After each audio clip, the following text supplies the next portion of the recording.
Hai, selamat datang ke Reading with Azam, and today we're going to read Tata Bahasa Dewan. Okay, so I managed to get a copy of Tata Bahasa Dewan yang cetakan pertama. So this is not cetakan yang latest. Cetakan yang latest tak ada jilid 1, tak ada jilid 2, tak ada.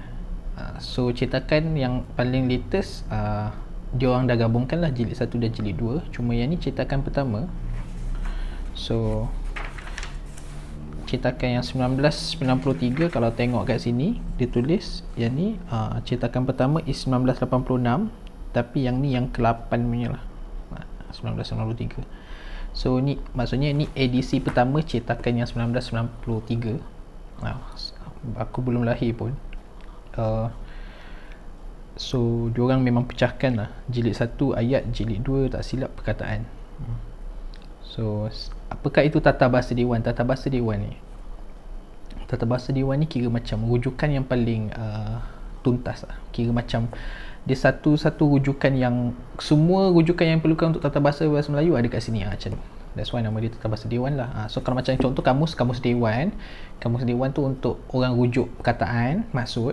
Ni Tata Bahasa Dewan ni kira macam kamus Dewan tapi untuk orang rujuk tata bahasa. So kira kalau dalam buku, dalam antara buku-buku bahasa Melayu ni, ini antara salah satu kitab penting lah. Macam ni antara the Bibles of Malay language. Siapakah pengarangnya?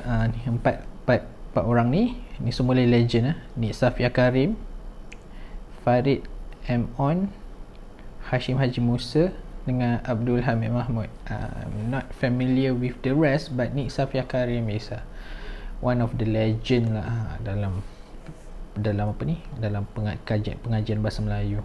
Okay, so kalau tengok design dia basic lah, biasa lah design dulu. I managed to get it for RM10. So kalau ikutkan sepatutnya buku makin lama makin mahal tapi kat Malaysia ni terbalik sikit lah, buku lama murah sikit lah. Tak adalah, tak semualah. So ini aku kira beruntung lah, aku dapat harga RM10. Right, so design dia simple. Tajuk Tata Bahasa Dewan, jilid, kemudian you ada jilid 1 ayat, and then huruf ni kalau tak perasan ni corak apa ni, sebenarnya huruf T lah, T, and ni D kecil. Tata Bahasa Dewan, Tata Bahasa Dewan. Okay, yang ni logo DBP lah. Okay, so let's see the spine. Spine ni biasalah, spine ada logo, tajuk Tata Bahasa Dewan dan juga semua nama pengarang. Kemudian jilid 1 ayat. Simple lah. Okay, so for today kita akan overview je lah, kita takkan baca. You can expect to baca everything terus settle, tapi kita akan overview. Kat belakang ni ada macam rumusan. Kat belakang dia ada rumusan. So let's see what's this. Tata Bahasa Dewan jilid 1 ini merupakan hasil kajian tata bahasa Melayu yang komprehensif. So maksudnya buku ni bukanlah buku macam ringan-ringan lah.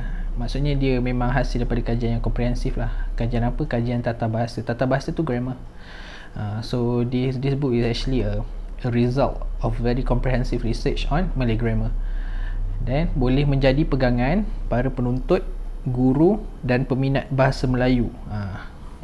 So ada 3 golongan lah dia punya target audience. Okay, Penuntut ni maknanya ada students lah. Student or those who are researching on the matter, researching on language, those who study. And then guru, those who teach. Maksudnya guru ni pengajar lah, tenaga pengajar. Tak kisahlah guru sekolah menengah ke, sekolah rendah ke, sekolah rendah, ada kot.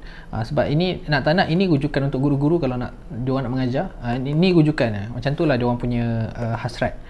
Because I still remember my teacher during high school ajar pakai Tata Bahasa Dewan.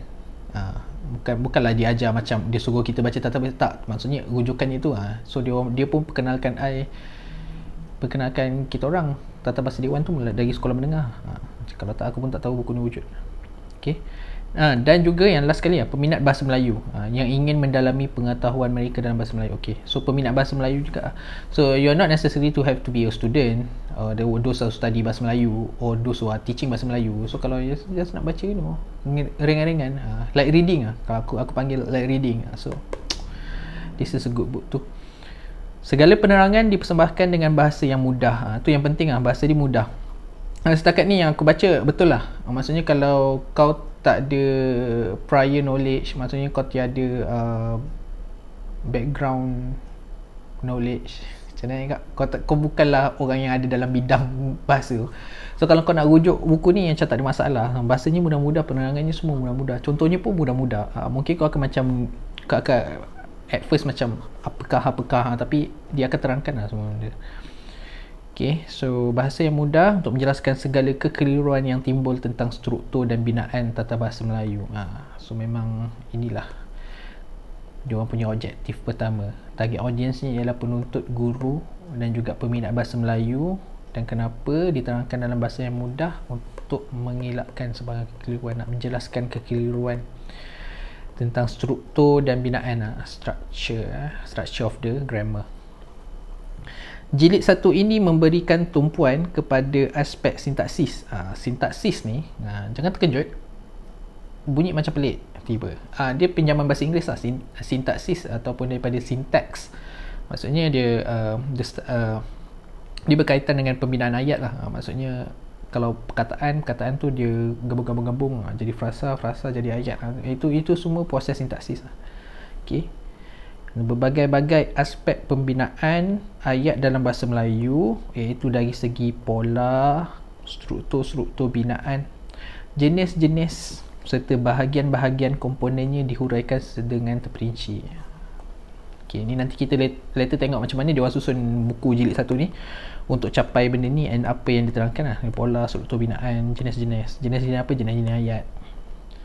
Setiap huraian yang diberi disertakan dengan contoh-contoh bagi menjelaskan lagi bentuk-bentuk perkataan dalam sesuatu ayat dengan sebaik-baiknya. So bila dia terangkan satu konsep tu, nanti dia akan datangkan dengan contoh lah untuk tunjukkan macam apa yang dimaksudkan dengan penerangan konsep tu. So tak adalah manusia macam sejenis apa yang diorang ni membibil tak.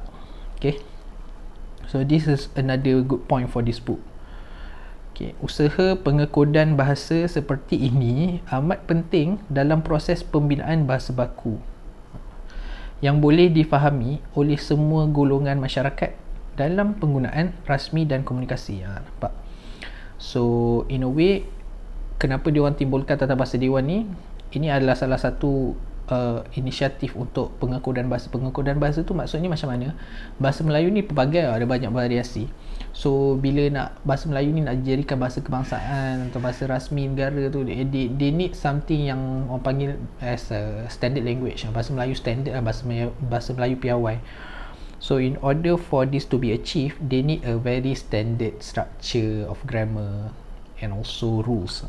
So tata bahasa dewan ni cuba untuk menimbulkan benda tu. Bahasa baku ni, banyak orang anggap bahasa baku ni bahasa yang sebutan dia semua kat belakang, macam nama saya Azab. Tak, dia itu sebutan baku. Betul lah, itu sebahagian daripada bahasa baku, tapi bahasa baku ni lebih meluas. Bahasa baku ni sebenarnya adalah bahasa Melayu yang mengikut peraturan nahu dan tata bahasa macam tu lah. So kalau bahasa pasar tu, kalau kau sebut dengan sebutan baku pun dia tak jadi bahasa baku tau. Contohnya dia punya anak. Dia punya anak tu, kalau aku cakap macam ni, saya pergi ke sekolah dengan dia punya anak, dia sebutan baku sebab saya pergi ke sekolah dengan dia punya anak. Dia punya anak, sebutan tu baku, tapi sebab dia punya anak tu, ialah dia tak ikut tata bahasa yang betul, so dia jadi still bahasa pasar. So bahasa baku ni ialah bahasa yang ikut grammar dan tata bahasa yang betul. Grammar dan tata bahasa sama lah tu, tata bahasa dan nahu yang betul lah. Okay, and kenapa benda ni penting, pengekodan bahasa ni, dan penting untuk ni, supaya dapat difahami semua golongan masyarakat lah. Masyarakat tu kita lah, masyarakat Malaysia atau masyarakat yang mana-mana nak memahami bahasa tu lah. Dalam penggunaan rasmi, official use, dan komunikasi. Komunikasi ni maksudnya yang kalau tak official pun kita nak berinteraksi dengan kawan-kawan pun, kalau nak pakai bahasa Melayu, ini boleh jadi rujukannya. Macam tu. Okay, so that's an overview. Just another warning, ini bukan buku yang latest. So kalau kau nak cari tata bahasa dewan, ini bukan tata bahasa dewan yang latest. I will try to make another reading of the latest Tata Bahasa Dewan, maybe we can try apa ni, to have a parallel reading, comparative reading kan, antara yang latest dengan yang first edition ni. Okay, kalau kau tengok pun dia punya kulit pun dah macam sayang, tapi buku-buku lama yang ada sentimental value sikit. Kecil coklat kuning, tiba-tiba ada 5355, apa tu, nombor ekor ke macam tu lah. Okay, so terbitan Dewan Bahasa dan Pustaka 1993. Kita akan sambung lagi pembacaan, so boleh follow sini ni lah. Okay, terima kasih.